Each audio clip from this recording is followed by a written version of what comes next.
সন্মুখত অসমীয়াৰ বাপতি সাহোন ৰঙালী বিহু আৰু ইয়াকে লৈ দেখিবলৈ পোৱা গৈছে এতিয়া সৰ্বতে ৰঙালী বিহুক লৈ ব্যাপক উৎসাহ আনন্দ আৰু এই মুহূৰ্তত উপস্থিত আছো দৰং আৰু কামৰূপ জিলাৰ সীমান্তৱৰ্তী জিতুল চমুৱাৰ বাসগৃহত য'ত এনেধৰণে উদীয়মান এইগৰাকী লোকবাদ্য নিৰ্মাতাই বিভিন্ন লোকবাদ্য ইতিমধ্যে প্ৰস্তুত কৰি উলিয়াইছে যিহেতু ৰঙালী বিহুৰ বাবে যিসমূহ প্ৰয়োজনীয় লোকবাদ্য এনেধৰণে তেওঁ সাজি উলিয়াইছে আৰু ইতিমধ্যে তেওঁ বজাৰৰ বাবে যথেষ্ট প্ৰস্তুতি ইতিমধ্যে কৰা দেখিবলৈ পোৱা গৈছে আমি তেওঁৰ সৈতে কিছু কথা পাতিবলৈ যত্ন কৰিছোঁ কেনে প্ৰস্তুতি কেনেকুৱা বজাৰ কেনেকুৱা হয় প্ৰস্তুতি পুৰা আৰু এতিয়া আৰু বিহু আহি পাইছে যেতিয়া আৰু পুৰা জড়িত হৈ আছোঁ এইবোৰ বনোৱাত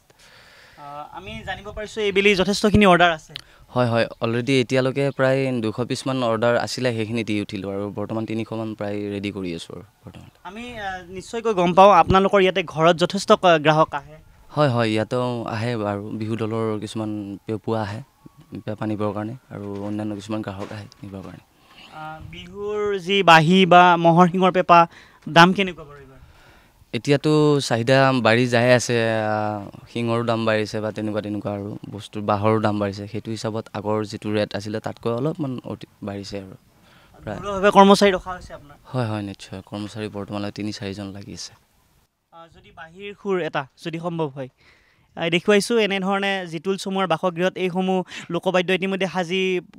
উলিওৱা হৈছে আৰু তেখেতে নিজে এগৰাকী বাদ্যশিল্পী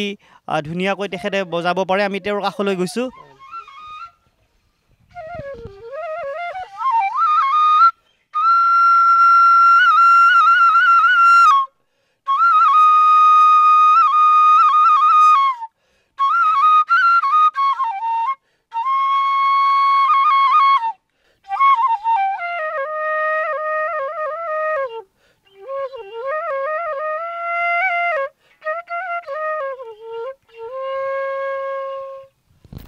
দেখুৱাইছোঁ এনেধৰণে তেওঁ বিভিন্ন ধৰণৰ